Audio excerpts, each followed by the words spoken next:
AITA for not telling my parents it was my birthday. They blamed me for it. I 16F have never really been the type to make a big deal out of my birthday. It's not that I don't care about it, but I've just always been a bit more low-key about these things. Maybe it's because I'm not one of those people who loves being the center of attention, or maybe it's because, growing up, my birthdays were never really celebrated with much fanfare.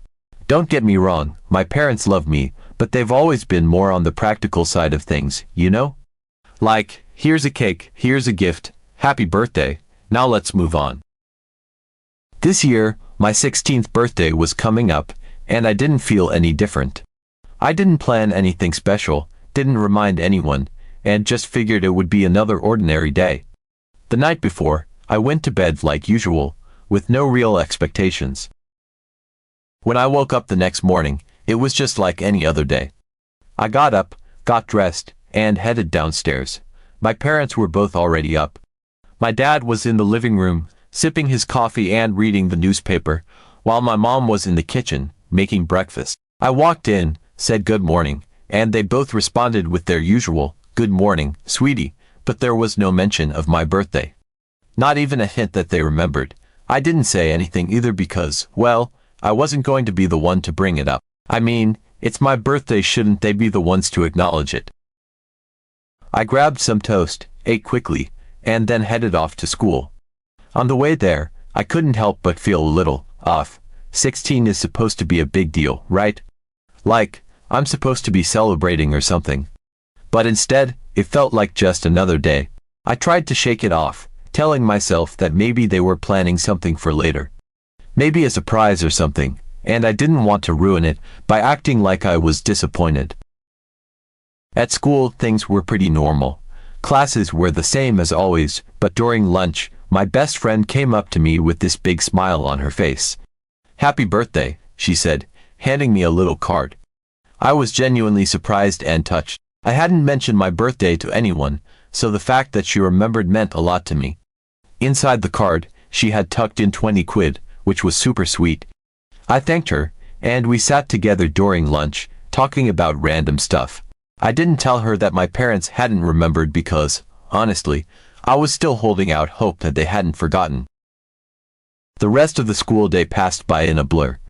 My teachers didn't say anything, which wasn't surprising. They have hundreds of students, so they can't be expected to remember everyone's birthday. But every time my phone buzzed with a notification, I would check to see if it was a message from my parents. It never was. Just the usual texts from group chats or random notifications from apps. When the final bell rang, I packed up my stuff and headed home. I walked through the front door, and there were my parents, just like they were that morning. My dad was back in the living room, watching TV this time, and my mom was in the kitchen, prepping dinner. They both greeted me with the same casual "Hi, sweetie," as always, and I felt this weird mix of emotions: disappointment, confusion, maybe a little anger. But I didn't say anything. I just nodded and went upstairs to my room. I tried to distract myself by hopping on Minecraft with some friends. We played for a couple of hours, and it was fun, but that nagging feeling in the back of my mind wouldn't go away. Did they really forget? It seemed impossible, but as more time passed, the more it seemed like they had. Eventually, I got hungry and decided to go downstairs to see if dinner was ready. When I got to the kitchen, I saw that my mom had made fried rice. It's one of my favorite meals, so a part of me thought maybe, just maybe, this was her way of acknowledging my birthday without making a big deal out of it. But there were no candles, no cake, no happy birthday, nothing. Just a regular dinner. We sat down to eat, and the conversation was the same as it always was. How was school, any homework, that sort of thing. I wasn't going to be the one to bring it up, I just couldn't. After dinner, I went back to my room, laid on my bed, and scrolled through my phone. I kept waiting for something to happen, for them to come upstairs and say, "Surprise." We didn't forget, but nothing happened. The hours ticked by, and before I knew it, the day was over. My 16th birthday had come and gone without so much as a happy birthday from my parents. I went to bed that night feeling a mix of emotions, mostly sadness, but also a kind of numbness. It's hard to describe. I wasn't angry, exactly, but I was definitely hurt.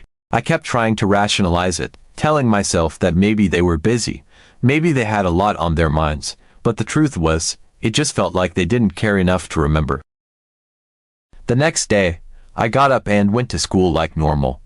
I didn't say anything to my friends about what had happened, or rather, what hadn't happened. I just pretended like everything was fine. And for the next couple of days, I went about my routine, trying not to think about it too much. But every time I walked past my parents, that little voice in the back of my head would whisper, "They forgot."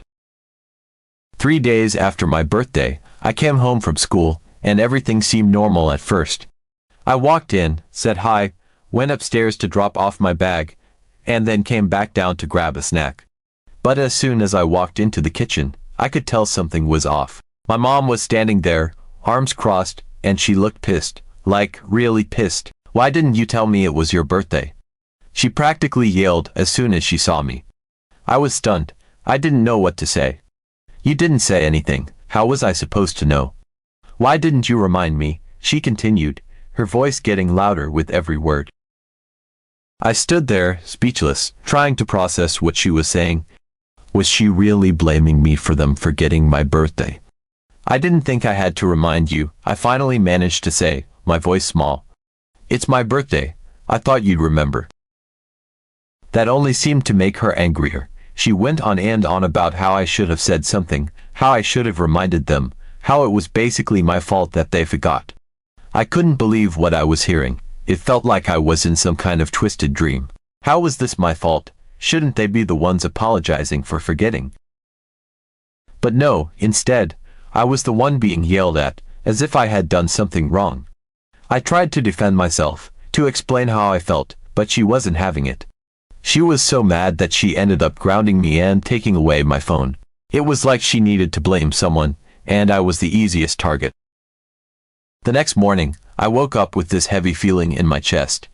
The whole thing from the night before was still fresh in my mind, and I couldn't shake the frustration and hurt. I got ready for school in a daze, my mind replaying the argument with my mom over and over again. It was so surreal that they forgot my birthday and then somehow made it my fault. But what really stung was the fact that I was grounded and had my phone taken away because of it. Like, how does that even make sense? I trudged my way to school, my head down, just trying to get through the day. As soon as I walked through the gates, my best friend spotted me and waved me over. She could tell something was off just by looking at me. "What's wrong?" she asked as soon as I got close. Her concern was written all over her face, and it was that genuine look that made everything I'd been holding back suddenly come flooding out. I hadn't planned on telling anyone, but before I knew it, I was spilling the whole story to her, right there in the middle of the schoolyard. "I don't even know where to start," I said, my voice shaky. "My parents forgot my birthday." And then, 3 days later, my mom freaked out on me, yelling that I should have reminded them, like it's my fault they forgot. She looked at me in disbelief, her eyes wide. "Wait, what? Are you serious?" I nodded, biting my lip to keep from crying. "Yeah." And then she grounded me and took my phone away. "What the hell? That's so messed up," she exclaimed, shaking her head in disbelief. "You shouldn't have to remind them. It's your birthday. They're your parents. They should remember." "I know, right," I said, feeling a mix of relief and sadness. It felt good to have someone validate my feelings, but it also made the whole situation feel even more unfair. We stood there for a moment, just absorbing the ridiculousness of it all, when she suddenly grabbed my hand. "You know what? Screw them. We're going to celebrate your birthday properly. My family can help. We'll throw you a party or something. You deserve to have a real birthday, not whatever that was." I looked at her, a little overwhelmed by the offer. "Really? You'd do that for me?" "Of course, you're my best friend. And besides, we can't let your 16th birthday just go by like this. It's a big deal. Let's make it fun. We can do it this weekend if you're free." I hesitated for a moment, thinking about how my parents might react if they found out I went ahead and celebrated without them.